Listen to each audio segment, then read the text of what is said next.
Feel the real fear with us. প্রিয় listeners, আসসালামু আলাইকুম। দেশ ও দেশের বাইরে যেখান থেকে আফনান দ্য হরর ওয়ার্ল্ডের আজকের হরর নাইট এপিসোডের 29তম আয়োজনের সাথে যুক্ত হচ্ছেন বা পরবর্তীতে হবেন, সকলকে জানাচ্ছি শুভেচ্ছা ও ভালোবাসা। আশা করি সবাই ভালো আছেন, সুস্থ আছেন। প্রিয় লিসেনার্স, আজকের এপিসোডে যার ঘটনা শেয়ার করতে যাচ্ছি তার কাছ থেকে আমরা আসলে রেগুলার ঘটনা পাই না।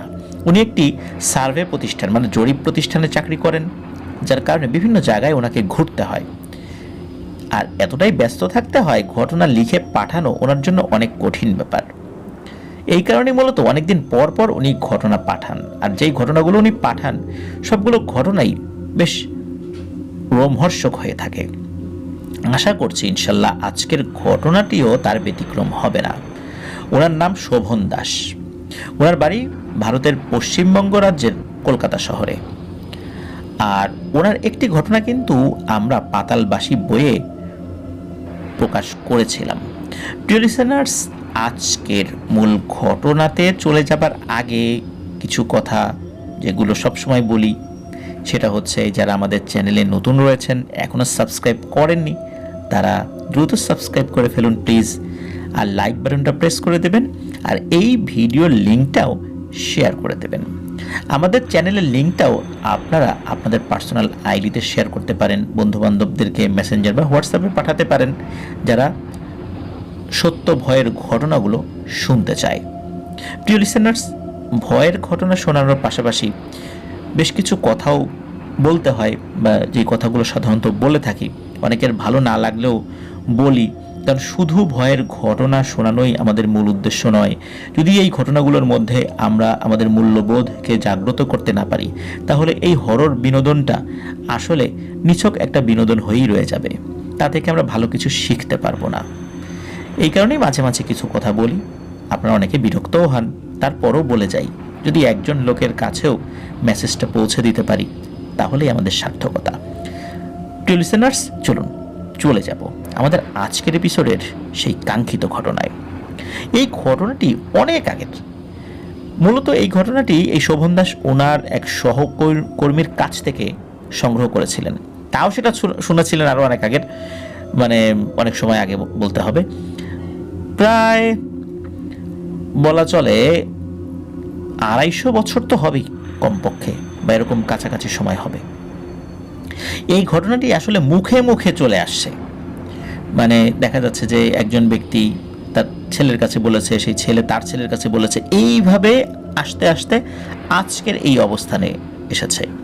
এই কারণে ওই ঘটনাটির স্থান, সময়, ওই ঘটনার সাথে সংশ্লিষ্ট বিভিন্ন ব্যক্তির একদম আসল নাম এইগুলো জানাটা বেশ কঠিন হয়ে যায়। তারপরও যতটুকু সম্ভব আমরা আপনাদের সামনে উপস্থাপন করার চেষ্টা করছি। বুঝতেই পারছেন, যেহেতু এতদিন আগের এই ঘটনাটির সূচনা যখন ব্রিটিশ সরকার ভারতে রাজত্ব কায়েম করেছিল, তখন চিরস্থায়ী বন্দোবস্ত প্রথা প্রবর্তনের বেশ অনেকদিন পরেই ব্রিটিশ সরকার জমিদারি প্রথায় বেশ কিছু পরিবর্তন আনে। নতুন নতুন নিয়ম চালু করে তারা নিজেদের সুবিধার্থে, খাজনা আদায়ের ক্ষেত্রে আর মানুষকে শোষণের জন্য। তো এই যে জমিদারদেরকে যে একটা টার্গেট দিয়ে দিত যে এত টাকা দিতে হবে, জমিদাররা এই টাকাগুলো আদায়ের জন্য প্রজাদের উপর অত্যাচারের নতুন নতুন পদ্ধতি চালু করত। এই ঘটনাটি মূলত আমাদেরকে যিনি দিয়েছেন শোভন দাস, উনি ভারতের লোক হলেও ঘটনাটি কিন্তু আজকের বাংলাদেশের পঞ্চগড়ের কোনো একটা জায়গায় ঘটেছিল। এই পঞ্চগড়ে দেবধর দেব সিংহ নামে একজন জমিদার ছিলেন বলে জানা যায়। পঞ্চগড় হলো 5টি গড় বা গ্রাম, একত্রে পঞ্চগড় বলা হতো। এই যে জমিদার দেবধর, তো উনি খুবই দাম্ভিক এবং অত্যাচারী। খাজনা আদায়ের জন্য তিনি প্রজাদের উপর বিভিন্নভাবে অত্যাচার করতেন। কেউ যদি বিন্দুমাত্র তার বিরোধিতা করত বা তার সাথে কোনো তর্কে লিপ্ত হতো তাহলে সেই ব্যক্তিকে গ্রামের সকল মানুষের সামনে পেয়াদা দিয়ে পিটিয়ে পিটিয়ে নৃশংসভাবে হত্যা করা হতো, না হলে তাকে জীবন্ত অবস্থায় গায়ে আগুন দিয়ে পুড়িয়ে মারা হতো। জমিদারের সব পেয়াদাদের নির্দেশ এইটাই দেয়া থাকতো যে যদি কখনো কেউ খাজনা দিতে না চায় বা কোনো গড়িমসি করে, তাহলে তার শাস্তির যেই মাত্রাটা কেমন হবে এই বিষয়ে জমিদারদের বা ওই জমিদারের সাথে পরামর্শের জন্য কোনো সময় ক্ষেপণ না করে, মানে ওরাই যেন সিদ্ধান্ত নেয় এবং সাথে সাথে ওই ব্যক্তিকে হত্যা করা হয়। আসলে জমিদার এইরকম অত্যাচার করত, এর পিছনে কারণ আছে। কারণ হচ্ছে জমিদার সম্পর্কে মানুষের মনে যেন একটা ভয়ের ভাব বজায় থাকে, সবাই যেন তাকে সম্মান করে, মানে মূলত মানুষের জীবনের কোনো মূল্যই ছিল না তার কাছে। মানুষকে নিজের গোলাম বানিয়ে রাখাটাই ছিল তার একটা নেশা। এই কারণে নিত্য নৈমিত্তিক অত্যাচারের বিভিন্ন ধরন তিনি আবিষ্কার করতেন, যে কিভাবে মারলে অনেক কষ্ট দিয়ে মারা যাবে এবং মানুষজন বেশি বেশি ভয় পাবে। দেখা যাচ্ছে যে এই নিত্য নৈমিত্তিক যেই পদ্ধতিগুলো, সেই পদ্ধতির বাইরে গিয়েও উনি বিভিন্ন পদ্ধতি আবিষ্কার করতেন। জীবন্ত পানিতে ডুবিয়ে মারা, এরকম অনেক ব্যাপার। পরিবারের সকল সদস্যের সামনে ওই পরিবারের কর্তাকে নৃশংসভাবে হত্যা করা, এই টাইপের জিনিসগুলো উনি করতেন। তবে স্পেসিফিকভাবে দুটো পদ্ধতির কথা জানা যায়, সেটা হচ্ছে পিটিয়ে মারা এবং জীবন্ত আগুনে পুড়িয়ে মারা। আর জীবন্ত পানিতে ডুবিয়ে মারারও কিছু কিছু তথ্য পাওয়া যায়। এর বাইরে অন্য কি কি ভাবে তিনি হত্যা করতেন মানুষদেরকে, সেটা খুব একটা জানা যায় না, যেহেতু অনেক দিন আগের ঘটনা। তো এইভাবেই মানুষকে ভয়ের বা ত্রাসের একটা বিষয় মানুষের মনের মধ্যে কাজ করাতে বাধ্য করেছিলেন উনি। আর এভাবেই উনি ওনার জমিদারিটা মোটামুটি ভালোই চালিয়ে যাচ্ছিলেন। তো এভাবেই চলছিল, চলতে চলতে কেটে যায় অনেক দিন। ইংরেজ সরকারকেও ঠিকঠাক মতো খাজনা দিত, কেনই বা দেবে না? এরকম নির্যাতন করলে টাকা তো উঠে আসবেই, তাই না? মানুষ বাঁচুক বা মরুক, না খেয়ে থাকুক, সেটা কিন্তু জমিদারের দেখার বিষয় ছিল না। তার জমিদারিটা টিকিয়ে রাখার জন্য কিন্তু অবশ্যই জমিদারদেরকে, ইংরেজ সরকারকে খাজনা দিতে হবে। তো একবার কি হয়, জমিদারের একটা পুত্র সন্তান জন্ম হয়। উনি কিন্তু দীর্ঘদিন নিঃসন্তান ছিলেন। তো পুত্র সন্তান হওয়ার পর জমিদার তো একবার আনন্দে আত্মহারা হয়ে যায়। পুত্র সন্তান বলে কথা, তার জমিদারের হাল ধরবে। তো আনন্দে আত্মহারা হলেও প্রজাদের উপর কিন্তু তার জুলুম বিন্দু মাত্র তিনি কমান নাই। উনি চালিয়েই যাচ্ছিলেন। সময় পার হওয়ার সাথে সাথে তার সন্তানও বড় হতে থাকে। তো জমিদারদের মধ্যে যে স্বভাব, যে আচরণগুলো ছিল, ঠিক সেরকম বৈশিষ্ট্য তার সন্তানের মধ্যেও প্রতিফলিত হতে থাকে। দেখা যেত ছোট বয়স থেকেই তার ওই সন্তান, মানে ছেলে সন্তান, মানুষকে মানুষ বলে গণ্য করতো না, তাদের উপর মারধর করত। আর কখনো কখনো ওই বয়সে, ছোট বয়সেই কোনো মানুষকে হত্যার নির্দেশ দিত এবং তার সামনেই হত্যা করতে হতো। তো শিশু বয়সেই সে এই ধরনের মারাত্মকভাবে নৃশংস হয়ে ওঠে। তবে তার এই নৃশংস ভাব দেখে তার বাবা কিন্তু বেজায় খুশি হতো, কারণ উনি চিন্তা করতেন যে যাক, আমার ছেলেটা আমার কাছ থেকে ঠিক শিক্ষাটাই পাচ্ছে, আমার পরে সেও একজন দুর্দণ্ড প্রতাপশালী এক জমিদার হবে। আর দুর্দণ্ড প্রতাপশালী জমিদার না হলে এই জমিদারি তো টিকবে না, তাই না? তো সে কিন্তু খুশি হতো, ছেলেকে উৎসাহ দিত, আর তার উৎসাহে ছেলে আরো মারাত্মক হয়ে উঠল। এইভাবে ছেলেকে খুবই নৃশংস এবং অত্যাচারী হতে এই জমিদার সাহায্য করেছিল। তো যখন সন্তান যৌবনে পদার্পণ করে, তখন অজানা কোনো এক রোগে এই জমিদারের ছেলে, যুবক ছেলে শয্যাশায়ী হয়ে পড়ে। সে সময় চিকিৎসককে হাকিম বলা হতো। জমিদারের যে পারিবারিক হাকিম ছিল, তাকে দিয়ে চিকিৎসা করানো হতে থাকে, কিন্তু অবস্থার কোনো পরিবর্তন আসে না। জমিদার আশেপাশের গ্রামের আরো অনেক ভালো হাকিমকে এনে তার ছেলের চিকিৎসা করিয়েছিলেন, কিন্তু কোনোভাবেই ছেলেটা সুস্থ হতে পারছে না। যতদিন যাচ্ছে ততই ছেলেটা শুকিয়ে একদম শীর্ণকায় হয়ে যাচ্ছে। একটা পর্যায়ে হাঁটা চলার শক্তিও হারিয়ে ফেলে, সবসময় বিছানায় পড়ে থাকে। এদিকে জমিদারের যে স্ত্রী ছিল সে তো ছেলের এই অবস্থা দেখে অনেক কান্নাকাটি করতে থাকে, আর জমিদারকে বলে যেভাবেই হোক তুমি আমার ছেলেকে সুস্থ করার ব্যবস্থা করো। এখন জমিদার তো গভীর চিন্তায় পড়ে যায়, মনে মনে ভাবতে থাকে এত হাকিম কবিরাজ দিয়ে চিকিৎসা করালাম, তবুও ছেলেটা কেন সুস্থ হয় না, আর কোনো কারণে কোনো সমস্যা হয়ে গেলে তার এই জমিদারি কে দেখবে। তো জমিদার ছেলেকে নিয়ে খুবই দুশ্চিন্তায় পড়ে যায়। তবে এই সমস্ত ঝামেলার মধ্যে প্রজাদের উপর অত্যাচারের মাত্রাটা সামান্য কিছু কমে এসেছিল আর কি।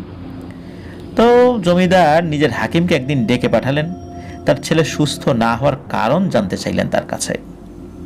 তখন সেই হাকিম জমিদারকে বললেন যে হুজুর, আমি যে বিদ্যা জানি সেটার মাধ্যমে যত রকম চিকিৎসা করার পদ্ধতি আমি জানতাম সবই আমি ব্যবহার করেছি, কিন্তু কোনোভাবেই আমি তাকে সুস্থ করতে পারছি না। এই রোগটা আমার কাছে একেবারেই অজানা, আর আমি যেহেতু পারি নাই, আমার মনে হয় না অন্য কোনো জমিদার যারা আছে, যে জমিদারি তালুক রয়েছে, ওই সমস্ত জায়গায় আমার মতো কোনো হেকিম রয়েছে যারা এই রোগের চিকিৎসা করতে পারবে, কেউ পারবে না। এখন সমাধান কি? জমিদার বলেন যে একটা সমাধান তো বলেন, কি হতে পারে? তখন জমিদারের কাছে ওই হাকিম বলে ওঠে, এটা হাকিমি বিদ্যা দিয়ে ভালো হবে না, এটা মনে হচ্ছে অন্য কিছু। আপনি একজন ভালো তান্ত্রিককে দেখান। ওনারা যেহেতু হিন্দু ছিলেন, ওনারা তান্ত্রিক পুরোহিত এদের কাছে তো যাবেন স্বাভাবিকভাবে। তো হাকিমের কথা মতো ওই জমিদার তান্ত্রিক খোঁজা শুরু করেন। তো বেশ কয়েক গ্রাম পরে জমিদারের পেয়াদারা এক তান্ত্রিকের সন্ধান পায় এবং খুঁজতে খুঁজতে সেই তান্ত্রিকের বাড়িতেও যায় আর সব কথা সবিস্তারে জানায়, আর তাদের সাথে জমিদারের বাড়িতে যেতে অনুরোধ করে। এই তান্ত্রিক আবার ছিল খুবই বদমেজাজি, এও ছিল বেশ দাম্ভিক। সব কথা শুনে সেই তান্ত্রিক বলে, আমি টাকা ছাড়া কোনো কাজ করি না, কত টাকা দেবে তোদের জমিদার? তখন এক পেয়াদা বলে ওঠে, টাকা নিয়ে আপনাকে কোনো চিন্তা করতে হবে না, জমিদারের অনেক টাকা আছে, আপনার যত টাকা দরকার পেয়ে যাবেন, কিন্তু ছেলেকে সুস্থ করতে হবে। যেহেতু সেই তান্ত্রিক ছিল খুবই বদমেজাজের, উগ্র স্বভাবের, আর এমন উগ্র স্বভাবের ছিল যে সবাই তাকে ভয় পেত, সে কাউকে ভয় পেত না। আর এই কারণে ওই তান্ত্রিক ওদেরকে বলে ওঠে, আমি তোদের সাথে কোথাও যাব না, প্রয়োজনটা আমার না, প্রয়োজনটা তোদের জমিদারের। তোদের জমিদারের খাইও না, আমি পড়িও না, আর তোদের জমিদারির এলাকায় আমি বসবাস করি না। তোদের জমিদারকে আমার কাছে আসতে বল। তো এই কথা শোনার পর পেয়াদারা তো ফেরত গিয়েছে, ফেরত গিয়ে ওই তান্ত্রিক কি বলেছে এগুলো তো বলতে ভয় পাচ্ছে, কারণ জমিদারকে সে ওইখানে যেতে বলছে। তারপরও জমিদার বারবার বলছিল, এই ওটা তান্ত্রিক পাইছো কি বলছে? তখন তারা শোনায় যে আপনাকে যেতে বলছে এখানে, এবং এটাও বলছে সে আপনার খায়ও না পরেও না, সুতরাং আপনার বাড়িতে যেতে সে বাধ্য না। এ কথা শুনে জমিদার তো খুব রাগে ফুলে ফেপে ওঠে, মনে মনে ভাবে, আমি জমিদার, আমার ভয়ে সবাই কাঁপে, আর কোথাকার কোন তান্ত্রিক ফান্ত্রিক আমাকে অসম্মান করে এরকম কথা বলল, দাঁড়া তোকে আমি শিক্ষা দিব। কিন্তু তার স্ত্রীর কান্না আর ছেলের মুখ চেয়ে কিছুই আর করতে পারে না, কারণ তার ছেলেটাকে তো সুস্থ করতে হবে, তাই না? বাধ্য হয়েই উনি রওনা দেয় ওই তান্ত্রিকের ঠিকানায়। তো গন্তব্যে পৌঁছে জমিদার দেখেন একটা বিশাল বটগাছের নিচে বসে আছে সেই তান্ত্রিক, আর ওই জমিদারের দিকে তাকিয়ে মুচকি মুচকি হাসছে। তো তান্ত্রিক জমিদারকে জিজ্ঞেস করে যে, কি আসলা? তো তোমার ছেলের প্রাণের বিনিময়ে কত টাকা দিবা আমাকে? আমি কিন্তু টাকা ছাড়া কোনো কাজ করি না, আর এটা কোনো দাতব্য প্রতিষ্ঠান না যে আমি দাতব্য প্রতিষ্ঠান খুলে বসছি, সবাইকে অল্প টাকায় বা বিনা টাকায় সার্ভিস দিব বা সেবা দিব, সেই সুযোগ নাই। ফেলো করি মাখো তেল, টাকা দিতে হবে। তো জমিদার বলে যে আপনি কত টাকা চান, আমি সেই টাকাই দিব। তখন ওই তান্ত্রিক বলে, তুমি নিজেই বলো কত টাকা দাও বা কত টাকা দিতে পারবা তুমি। তখন ওই জমিদার একটা অ্যামাউন্ট বলে, যেটা তান্ত্রিকের ধারণা থেকে হয়তো বা বেশিই ছিল। তখন সেই তান্ত্রিক রাজি হয় জমিদারের সাথে যেতে ওই ছেলেকে চিকিৎসা করতে। তো সে আসার পরে ছেলেটাকে খুব ভালোভাবে পর্যবেক্ষণ করে। তবে পর্যবেক্ষণ করার পর ওই তান্ত্রিক জমিদারকে বলে, না রে, আর বেশি দিন না, এই ছেলেটা আর সর্বোচ্চ 10 দিন হয়তো বা বাঁচবে, এর বাইরে কোনোভাবেই ছেলেটা বাঁচবে না। এই কথা শুনে ওখানে উপস্থিত জমিদার স্ত্রী তো খুবই কান্নাকাটি শুরু করে দেয়। তো জমিদার তান্ত্রিককে যেভাবেই হোক ছেলেকে বাঁচানোর জন্য অনেক অনুরোধ করতে থাকে। তখন সেই তান্ত্রিক বলে, প্রথমে যতটা সহজ ভেবেছিলাম এই কাজটা অতটা সহজ নয়, আর যেই টাকার কথা তুমি বলছো আমাকে, ওই টাকায় আমি এ কাজ করতে পারবো না, এটা অনেক কঠিন একটা কাজ। জমিদার মনে মনে ভাবতে থাকে, সারা জীবন মানুষের কাছ থেকে আমি টাকা বের করলাম, আর এই বেটা তান্ত্রিক আমার কাছ থেকে ফন্দি ফিকির করে টাকা বের করার পায়তারা ভাসতেছে। যদি আমার ছেলের প্রাণ সংশয় না হতো তাহলে জনসম্মুখে আজকেই তোকে হত্যা করতাম, কিন্তু কি আর করার। সব চিন্তা উপেক্ষা করে, সব রাগ চাপা দিয়ে তিনি তান্ত্রিককে বলেন, তার 1 বছরে যত খাজনা আদায় হয় সব তাকে দিয়ে দেয়া হবে, প্রয়োজনে জমিদারির একটা অংশ তাকে দিয়ে দেওয়া হবে, কিন্তু তার ছেলেকে বাঁচাতে হবে। তান্ত্রিক খুশি হয় এবং জমিদারকে বলে, তোমার ছেলের প্রাণ বাঁচাতে হলে আর একটা প্রাণ আমায় নিতে হবে। তুমি বুঝতে পারতেছো যে কেন আমি এত টাকার কথা বলেছি? তুমি কি তার জন্য প্রস্তুত? জমিদার যেহেতু খুবই নিষ্ঠুর ছিলেন, তাই তিনি বললেন, আপনার যাকে খুশি তাকে মেরে ফেলুন, কিন্তু আমার ছেলেকে আপনাকে বাঁচাতে হবে। তান্ত্রিক জানায়, আর কয়েকদিন পরেই অমাবস্যা। এই অমাবস্যার রাত্রে তিনি তার কাজ করবেন। তান্ত্রিক জমিদারকে কিছু সামগ্রী জোগাড় করে রাখতে বলেন। জমিদারও তাকে বলেন, যতদিন না তার ছেলে সুস্থ হবে ততদিন কিন্তু এই তান্ত্রিক এখান থেকে যেতে পারবে না। তান্ত্রিকও বেজায় খুশি, কারণ ওই ছেলেটাকে সুস্থ করতে পারলে যে অ্যামাউন্টটা সে পাবে সেটা তো সারা জীবন এই তান্ত্রিকগিরি করেও উপার্জন করতে পারবে না। তো জমিদার মূলত ভেবেছিলেন যে এত টাকা দেব এই বেটাকে, তারপর যদি কাজ না হয় তাহলে এই বেটাকে আর যেতে দেওয়া হবে না, এই বেটাকে আমি শুলে চড়াবো, জনসম্মুখে শুলে চড়াই হত্যা করব। আমার কাছ থেকে টাকা আদায়ের ফন্দি ফিকির না, ওকে বুঝাবো যে জমিদারের কাছ থেকে টাকা আদায় করা তো সহজ না, জমিদাররা শুধু টাকা নেয় প্রজাদের কাছ থেকে, টাকা দেয় না। তো যাই হোক, এর ঠিক 4 দিন পর অমাবস্যা। এরই মাঝে ওই তান্ত্রিক জমিদারকে একটি কথা বলেছিল, সেটা হচ্ছে যে ওই গ্রামে সবচাইতে শক্তিশালী যুবক ছেলে কে আছে, তার নাম ঠিকানা সবকিছু খুঁজে বের করে ওই তান্ত্রিককে দিতে।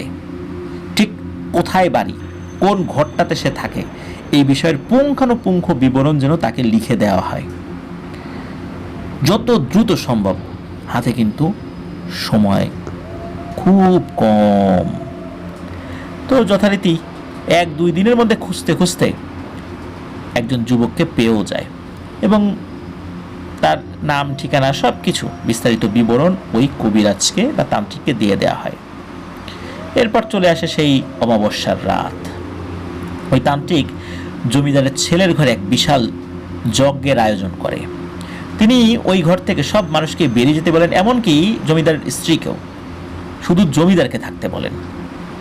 তো জমিদারের জোগাড় করা সব জিনিস নিয়ে তিনি অদ্ভুত মন্ত্র পড়তে পড়তে তার অনুষ্ঠান শুরু করেন। জমিদারও হিন্দু ধর্মের অনেক মন্ত্র জানতো, কিন্তু জমিদার খেয়াল করছে যেই ভাষায় যে মন্ত্রটা পড়ছেন এটা মূলত তাদের প্রচলিত কোনো মন্ত্র না, ভাষাটাও তাদের প্রচলিত কোনো ভাষা না, যেই ভাষায় মূলত হিন্দু ধর্মে বিভিন্ন মন্ত্রগুলো থাকে বা বিভিন্ন পুরোহিতরা যে মন্ত্রগুলো পাঠ করে, এটার কোনোটার সাথে সেটা মিলছে না। এখন জমিদার চিন্তা করছে, ও যেটাই পড়ুক না কেন আমার ছেলের সুস্থ হওয়া বলে কথা, কি পড়লো না পড়লো, কোথা থেকে পড়লো না পড়লো, এটা আমার দেখার বিষয় না। তো ওই তান্ত্রিক তো অদ্ভুত রকমের মন্ত্র পড়তে পড়তে যজ্ঞ চালাতে থাকে। এভাবে বেশ কিছুক্ষণ চলার পর রাত যখন অনেক গভীর হয় তখন তান্ত্রিক হাতে একটা ডাব নেয়, ওখানে ডাব রাখা ছিল, তো ওখানে একটা ধারালো দায়ের মতো জিনিসও ছিল। তো এক কোপে ওই ডাবের এক পাশ কেটে একটা ঢাকনার মতো তৈরি করা হয়। এরপর ওই তান্ত্রিক জমিদারকে চোখ বন্ধ করতে বলে এবং বিড়বিড় করে আবারও অদ্ভুত সব মন্ত্র পড়ে ওই ডাবটাতে ফু দিতে থাকে। হঠাৎ করেই ওই ডাবটি শূন্যে ভাসতে শুরু করে এবং ধীরে ধীরে ঘর থেকে বাইরে চলে যায়। তো জমিদার তো চোখ বন্ধ করেছিল, ওই সময় চোখ বন্ধ করতে বলা হয়েছিল তাকে, কিন্তু জমিদার কৌতূহলবশত তার একটি চোখ হালকা করে সামান্য একটু খুলে রেখেছিলেন আর কি, যে কি হয় সেটা দেখার জন্য। তো উনি দেখলেন যে এইভাবে ওই ডাবটা চলে গেল কোন দিকে যেন। তো অনেকক্ষণ হয়ে যায়, তান্ত্রিক মন্ত্র পড়েই যাচ্ছে। হঠাৎ ওই ডাবটি আবার ঠিক আগের মতো ভেসে ভেসে তান্ত্রিকের কাছে এসে থেমে যায়। জমিদার কিন্তু ওই যে মাঝে মাঝে চোখ একটু একটু খুলে দেখছিলেন আর কি। তান্ত্রিক বলেছিল যে চোখ খোলা যাবে না, চোখ বন্ধ করে রাখতে হবে যতক্ষণ না পর্যন্ত তান্ত্রিক খোলার অনুমতি দেন। কিন্তু জমিদার মাঝে মাঝে তাকিয়ে এই তান্ত্রিকের কর্মকাণ্ড দেখছিল, কারণ উনি তান্ত্রিকের উপর বেজায় ক্ষিপ্ত ছিলেন। উনি চিন্তা করছেন এই বেটা একটা ভণ্ড, আমাকে বোকা বানিয়ে মোটা অঙ্কের টাকা নেওয়াটাই হয়তোবা এর উদ্দেশ্য, তা না হলে তান্ত্রিকরা এত টাকা কেন চাবে, যাই হোক এরকম চিন্তা করেছিলেন আর কি। তো জমিদার ওই চোখের যেই অংশটা হালকা খুলে রেখেছিলেন সে ওইটুক দিয়ে দেখতে পান যে তান্ত্রিকের হাতে থাকা যে কাটা ঢাকনার মতো অংশটা, এটা কিন্তু তান্ত্রিকের হাতে ছিল, মানে উপরের একটা অংশ কেটে ক্যাপের মতো সৃষ্টি করছে। আমরা অনেক সময় বোতলে যে ক্যাপটা খুলে ফেলতে পারি, যে প্যাচটা, তো প্যাচটা খোলার পর ধরুন যে ওই জিনিসটা আমার হাতে। তো ওই ডাবটা এক কোপে কাটার পর ওই উপরের অংশটা, ক্যাপের মতো অংশটা তান্ত্রিকের হাতে ছিল, আর অন্য অংশটা ভাসতে ভাসতে চলে গিয়েছিল।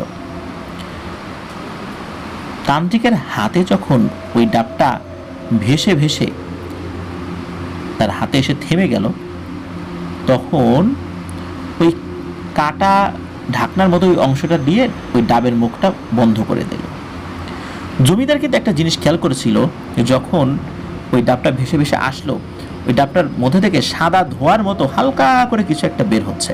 তো যাই হোক, তখন ঢাকনাটা বন্ধ করে দেওয়া হয়, ঢাকনা দিয়ে ওই ডাবটা, মানে ডাবেরই একটা অংশ আর কি ছিল ওই ঢাকনাটা, তখনও কিন্তু সাদা ধোঁয়ার মতো হালকা হালকা করে কেনার দিয়ে বের হচ্ছিল। ওই সময় কাটা থাকলে কোনো জায়গায় কাটা থাকলে ওই দিকটা দিয়ে তো অনেক জিনিস বের হয়, ওই রকম আর কি। তখন জমিদার ওই তান্ত্রিককে জিজ্ঞেস করলো, আচ্ছা এইটা কি? তান্ত্রিক তখন বিরক্ত হয়ে বলে, এই প্রশ্ন করিস না, চুপচাপ দেখবি। এরপর আবার তান্ত্রিক চোখ বন্ধ করে এবং বিড়বিড় করে মন্ত্র বলা শুরু করে। ওই সময় কিন্তু জমিদার চোখ খুলে রেখেছিল আর কি। তো জমিদার দেখে হঠাৎ করে ওই ডাবের মুখটা এমনি খুলে গেল, মানে এমনিতেই খুলে গেছে, কেউ আর সরাই নাই। ভেতর থেকে ঘন একটা সাদা ধোঁয়া ভেসে ভেসে জমিদারের ছেলের নাকের ছিদ্র দিয়ে শরীরে ঢুকে গেল। এরপর তান্ত্রিক একটা দীর্ঘশ্বাস ফেলে বললেন, এ যাত্রায় তোর ছেলে বেঁচে গেল, কাল থেকে ও আগের মতোই স্বাভাবিক হয়ে যাবে। আমি কিন্তু আমার কথা রাখলাম, এবার তুই তোর কথা রাখ। জমিদার তান্ত্রিককে প্রশ্ন করলেন যে আপনি আসলে এটা কি করলেন? তখন তান্ত্রিক সবকিছু বলা শুরু করলো। তখন তান্ত্রিক বলল, তোর ছেলের একটা ভয়ঙ্কর অভিশাপ লেগেছিল, আর এই অভিশাপের কারণে এই ছেলেটা আস্তে আস্তে মারা যাচ্ছিল। কোনো হেকিম ওকে সুস্থ করতে পারছিল না, কিন্তু এটার একটা সমাধান ছিল। তুই কি কখনো নিশির ডাকের কথা শুনেছিস? জমিদার উত্তর দিলেন, হ্যাঁ, রাতের বেলা গভীর রাত হয়ে গেলে কেউ বাইরে থেকে ডাকে কারো নাম ধরে। তখন তান্ত্রিক বলে, ধরে নে এই নিশির ডাকের সাহায্যেই তোর ছেলেকে নতুন জীবন দেওয়া হয়েছে। মনে আছে আমি তোকে গ্রামের সবচাইতে বলশালী বা শক্তিশালী যুবকের নাম ঠিকানা জোগাড় করতে বলেছিলাম? তখন জমিদার বলে, হ্যাঁ, আমি তো সেটা জোগাড় করে এনেও দিয়েছি আপনাকে। তখন তান্ত্রিক বলে যে আমি আমার অর্জিত সবচাইতে শক্তিশালী বিদ্যা, যে বিদ্যাটা আমি সাধারণত প্রয়োগ করি না, এটাই অনেক ঝুঁকি থাকে, নিজের মৃত্যু হওয়ার সম্ভাবনা থাকে, তো নিজের মৃত্যুকে আলিঙ্গন করার সিদ্ধান্ত নিয়েই এই বিদ্যা প্রয়োগ করতে হয়। আমার অধীনে থাকা সবচাইতে শক্তিশালী একটা পিশাচের মাধ্যমে যেই ছেলেটা, ওই ছেলেটা যখন ঘুমায় তখন ওর আত্মাটাকে খপ করে ধরে ফেলতে সক্ষম হয়। এটা কিন্তু সবাই পারে না। এই আত্মা বন্দি করা সব জিন পারে না। জিনদের মধ্যেও অতীব শক্তিশালী মহাশক্তিধর কিছু জিনেরা এই ভয়ঙ্কর জাদুবিদ্যায় পারদর্শী। জিনেরা সাধারণত মানুষকে স্বপ্ন দেখাতে পারে, কিন্তু আত্মা ধরা এটা অত্যন্ত দুরূহ ব্যাপার। মূলত ওই জিনকে দিয়েই আমি একটি কাজ করেছি। প্রথমত, ওই ছেলেটা যখন ঘুমিয়েছিল তখন ওকে বাইরে থেকে ডাক দেয়া হয়েছে। তো ও স্বপ্নের মধ্যেই ও দেখছে ওরই পরিচিত ওকে একজন বাইরে থেকে ডাকছে। তো ওই ডাকে ওর ঘুমও ভেঙে যায়। ঘুম ভেঙে যাওয়ার পর ও সিদ্ধান্ত নেয় ও বাইরে আসবে। ও স্বপ্নের মধ্যে দেখেছে ওর পরিচিত একজন বাইরে থেকে ডাকছে। ও মনে করছে সত্যি সেই ব্যক্তি এসেছে, এবং ওর একজন খুবই পরিচিত বন্ধুর সুরত ধরে স্বপ্নের মধ্যে তাকে ডাকছিল, এবং একই ডাক বাইরে থেকেও হচ্ছিল, যার কারণে ও ঘুম ভেঙে যাওয়ার পর স্বপ্নের মধ্যে যা ডাকটা শুনছিল সেটা বাইরে থেকেও শুনতে পাচ্ছিল। আর ও উঠে যখনই দরজা খুলে দিয়েছে তখনই অজ্ঞান হয়ে পড়ে যায়। মূলত ওই সময় ওর আত্মাটাকে বন্দি করে ফেলা হয় চূড়ান্তভাবে। আর ওই যে ও অজ্ঞান হয়ে পড়ে গেল, ওখানেই ওর মৃত্যু হয়েছে। কেউ জানবে না, বুঝবে না যে কি কারণে এই মৃত্যুটা হলো। তো এভাবেই নিশির ডাকের মাধ্যমে শক্তিশালী এক জাদুবিদ্যা প্রয়োগ করে ওই ছেলেকে হত্যা করা হয়েছে, এবং ওর প্রাণ শক্তি এই ডাবের মধ্যে নিয়ে আসা হয়েছে, এবং এই ডাব থেকেই আবার ওই প্রাণ শক্তি তোর ছেলের মধ্যে প্রবেশ করানো হয়েছে। এটা খুবই কঠিন এবং শক্তিশালী এক জাদুবিদ্যা, এবং এই জাদুবিদ্যা অল্প সংখ্যক লোকই পারে, কিন্তু পারলেও এই জাদুবিদ্যা কেউ প্রয়োগ করে না। তো যাই হোক, এই সব কথা বলেন, এবং জমিদার এটাও বলেন যে বহু বছর কঠিন থেকে কঠিনতম তন্ত্র সাধনা করার পর এই বিদ্যা সে অর্জন করেছে। আশ্চর্যজনকভাবে হয় কি, পরের দিন থেকে জমিদারের সেই ছেলেটা একদম সুস্থ হয়ে যায়। জমিদার যখন ওই তান্ত্রিকের লেভেলটা বুঝতে পেরেছে যে কোন মাপের তান্ত্রিক, তখন কিন্তু সে জমিদারের যে চুক্তি ছিল ওই তান্ত্রিকের সাথে, সেই চুক্তি অনুযায়ী মোটা অঙ্কের টাকা এবং জমিদারের একটা অংশ তান্ত্রিককে দিয়ে দেয়। এরপরে জমিদার তার এক পেয়াদাকে তলব করে, এবং গ্রামের ওই যুবকটির খোঁজ নিয়ে যখন আসতে বলে, তখন ওই পেয়াদা লোকমুখে শুনে যতটুকু খবর সংগ্রহ করে, সেই খবর নিয়ে যখন জমিদারের কাছে এসে জানায় যে গত রাত্রে পরিবারের সাথে সে ঘরেই শুয়েছিল, হঠাৎ নাকি গভীর রাত্রে সে দরজা খোলে, তারপর অজ্ঞান হয়ে যায়। এরপরে আর কেউ কিছু বলতে পারে না। এরপরে দেখা যায় যে সে মারা গেছে, জাস্ট এতটুকুই জানে। ওই ছেলেটার নাম নাকি রতন বা এই টাইপের নাম ছিল বলে জানা যায়। আসলে এটা নিশ্চিত না, নাম শুনতে শুনতে মানুষের পরিবর্তন হয়ে যায়, যেহেতু অনেক আগের ঘটনা। তো আমরা একটু বোঝার জন্য রতন নামটা ইউজ করলাম আর কি, তবে হয়তো বা কাছাকাছি বা অন্য নামও থাকতে পারে। তো এইভাবে ভয়ঙ্কর আত্মাবন্দির জাদুর মাধ্যম দিয়ে ওই ছেলেটার প্রাণ শক্তিকে ওই ডাবের মধ্যে ট্রান্সফার করা হয়, এবং ওই জিনিসটাই আবার জমিদারের ছেলের মধ্যে ঢুকে যায়। তো যাই হোক, এই ছিল এই অংশের ঘটনা। আর পরের দিন সকালবেলা দেখা যাচ্ছে যে ওই ছেলেটা তো মৃত, রাত্রেবেলাই আসলে মৃত, অজ্ঞান হয়ে গিয়েছিল, সকালবেলা মৃত।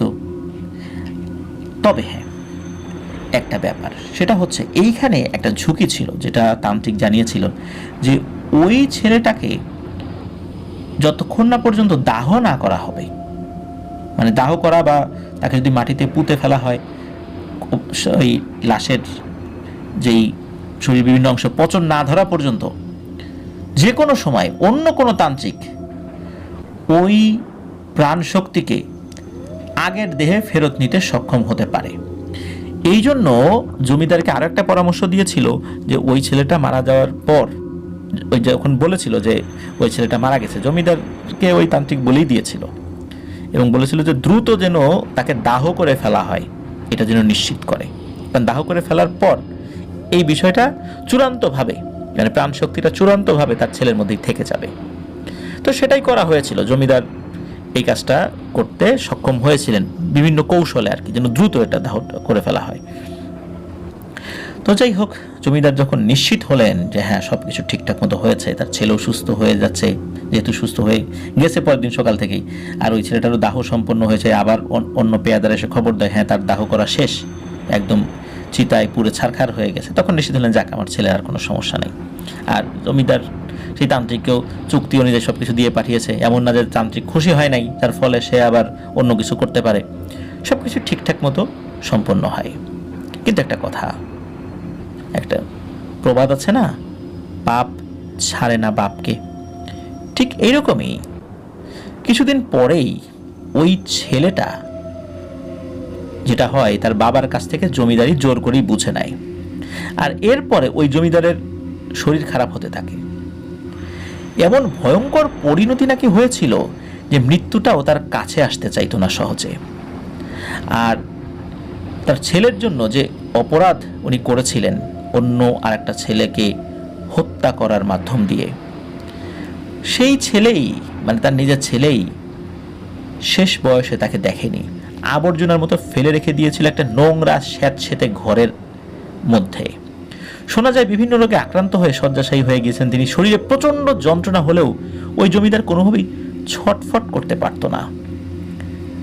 সৃষ্টিকর্তার কাছে নাকি মৃত্যুর জন্য আকুতি মিনতি করতো, আর কাঁদতে কাঁদতে বলতো অনেক পাপ করেছি জীবনে, যার জন্য সৃষ্টিকর্তা আমাকে এমন শাস্তি দিচ্ছেন, হে সৃষ্টিকর্তা আমাকে নিয়ে যাও তোমার কাছে, আমি আর সইতে পারছি না এই কষ্ট।